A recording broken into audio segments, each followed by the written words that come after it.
International green tribunal के सदस्य अफरोज अहमद ने इंदौर के प्रशासनिक अधिकारियों की कलेक्टर कार्यालय स्थित महत्वपूर्ण बैठक ली, जिसमें उन्होंने पर्यावरण सहेजने के साथ ही जल स्रोत को बचाने और हरियाली को सहेजने संबंधित तमाम बिंदुओं पर अपनी बात रखी।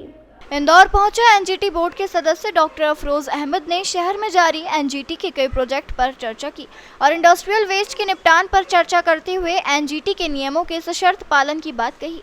वहीं equipment treatment plant, solid waste management के साथ ही इंदौर जिला प्रशासन द्वारा किए जा रहे वेस्ट मैनेजमेंट के कार्यों की समीक्षा की। इस दौरान उन्होंने शहर में लुप्त होती जा रही बावड़ियों के बारे में भी बात की और कहा कि पीने के पानी के लिए इनका संरक्षण बेहद जरूरी है। बावड़ी और तालाबों से कई परिवारों को रोजगार मिलता है। उन्होंने उदाहरण देते हुए कहा कि बिहार में तालाब रोजगार का एक बड़ा जरिया है, जिसके माध्यम से मखाने की खेती की जाती है, जो पूरे देश में सप्लाई की जाती है। जैसा मैंने आपको बताया कि नदियां भी एक पारिस्थितिक तंत्र का और प्राकृतिक संसाधनों का बहुत इम्पोर्टेंट महत्वपूर्ण हिस्सा है। नदियों को अगर माइनस कर दें तो समंदर नहीं रहेंगे, समंदर नहीं रहेंगे तो आपका मौसम नहीं रहेगा, जब आपका मौसम ही नहीं रहेगा तो ये प्लानेट ही नहीं रहेगा।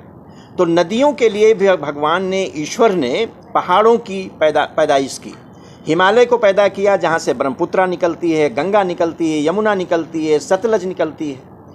आपके सतपुड़ा और विंध्याचल की पहाड़ियों को दिया जहाँ से माँ नर्मदा निकलती हैं, सोन नदी निकलती है, तमाम और नदियाँ निकलती हैं। छोटा छोटा जो नदियों का क्या है कि जो बड़ी नदियाँ हैं उनकी तमाम ये एक हिसाब से वेन्स हैं, एक धमनियाँ हैं। ये नदी केवल एक एंटिटी नहीं है, नदी सब छोटी छोटी नदियों को लेकर एक नदी बनती है।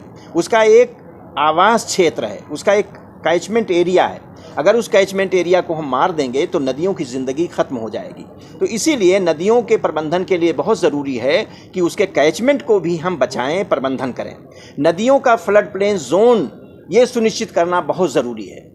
सरकारें जो भी निश्चित करें कितना मीटर होगा, लेकिन उसको बचाने से आपका जो अतिक्रमण है वो हट जाएगा और हमारे प्रशासनिक अधिकारियों के लिए भी बहुत आसान हो जाएगा कि किसी की बस्ती हो। मेरे पास मामले हैं जिसमें 40-40 साल से 50-50 साल से लोग जंगल में बसे हुए हैं, जंगल की ज़मीन में। अब उनको हटाना है तो उनको रिहेबिलिटेट करना पड़ेगा।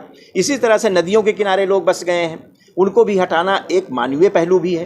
तो इसलिए ज़रूरी अभी है, वक्त की मांग है कि जो भी नदियां हमारी हैं उसका एक फ्लड प्लेन जोन होना चाहिए। जो भी तालाब हैं उसका भी हमारा एक जोन, कैचमेंट होना चाहिए, बफर जोन होना चाहिए कि इसके आगे हम इसमें कब्ज़ा नहीं कर सकते।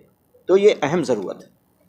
आज की बैठक अगर आप इसमें शामिल थे तो आपको पता है कि जिला पर्यावरण की कार्य योजना बननी है और वो कार्य योजना जो ज़िले के कलेक्टर साहब होते हैं उनकी अध्यक्षता में एक कमेटी है जिसको डिस्ट्रिक्ट इन्वायरमेंट कमेटी या जिला पर्यावरण समिति कहते हैं। तो उसी के लिए ये बैठक थी। उसमें तमाम इंडिकेटर्स हैं या मुद्दे हैं, जैसे सॉलिड वेस्ट का मुद्दा है, लिक्विड वेस्ट का मुद्दा है, जंगलों के बचाने का मुद्दा है, प्लास्टिक वेस्ट का है, बायोमेडिकल वेस्ट का मुद्दा है। जो पर्यावरण से जुड़े हुए जितने भी मुद्दे हैं वो कमेटी का कार्यक्षेत्र है। तो उसी पर जानकारी लेने के लिए बैठक हमने की थी। बावड़ियाँ बहुत ही इम्पोर्टेंट इस पूरे इकोसिस्टम का एक तंत्र है।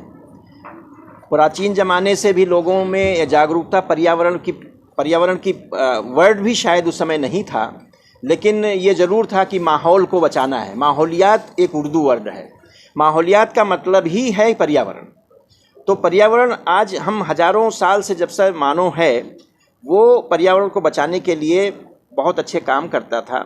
इसीलिए बावड़ियाँ भी इस तरह से विकसित की गई थीं कि ग्राउंड वाटर को रिचार्ज करेंगी, वहाँ के स्थानीय मौसम को भी वो रेगुलेट करेंगी, संचालित करेंगी।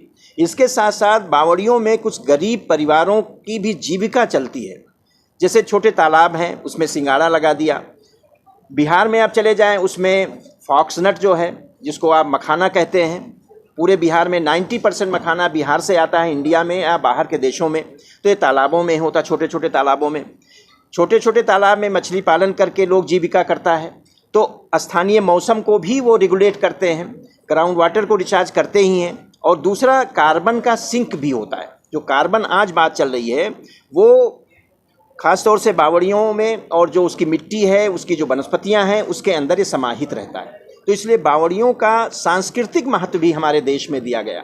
उसका हमारे देश में ख़ास तौर से जो रिलीजियस महत्व है, धार्मिक महत्व भी दिया गया और उससे जोड़ा गया। बावड़ियों को पूजते हैं लोग, इसीलिए पूजते हैं कि उसका पर्यावरणीय महत्व बहुत है। वहीं उन्होंने इंदौर के सांवेर रोड इंडस्ट्रियल एरिया में प्रदूषण के चलते पानी में बढ़ती जा रही TDS की मात्रा पर भी चिंता जताई और कहा कि इस फैलते हुए प्रदूषण को लेकर इंदौर जिला प्रशासन, पुलिस, वन विभाग के साथ प्रदूषण कंट्रोल बोर्ड को एक्शन लेने की आवश्यकता है। इंदौर से द नेशन टाइम्स की रिपोर्ट।